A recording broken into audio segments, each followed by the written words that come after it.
السلام علیکم ورحمۃ اللہ وبرکاتہ۔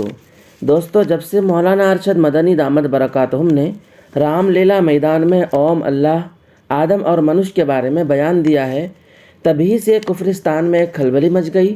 مولانا مدنی پر طرح طرح کے اعتراضات کرنے لگ گئے۔ وہیں قبر کے پجاریوں اور بدعتیوں نے بھی مولانا کی خوب مخالفت کی۔ کچھ لوگوں نے تو حد ہی کر دی، جیسے کہ شاکر رضا آفیشل نام سے چینل پر روزانہ مولانا مدنی کی تصویر بگاڑ کر ڈالتا ہے۔ اس مرتبہ تو اس جاہل بدعتی نے غلط سلط اور جھوٹا ٹائٹل اور تھمبنیل بنا کر چینل پر اپلوڈ کر دیا کہ ہاشمی میاں نے کیا چیلنج قبول، ہاشمی میاں پہنچے دیوبند مرکز۔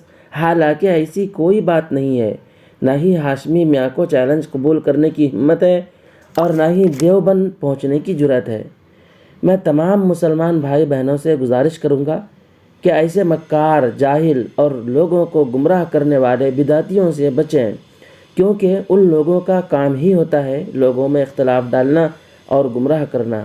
اللہ تعالیٰ سے دعا ہے کہ اللہ تعالیٰ ہم سب کو صحیح راستے پر چلنے کی توفیق عطا فرمائے۔ السلام علیکم۔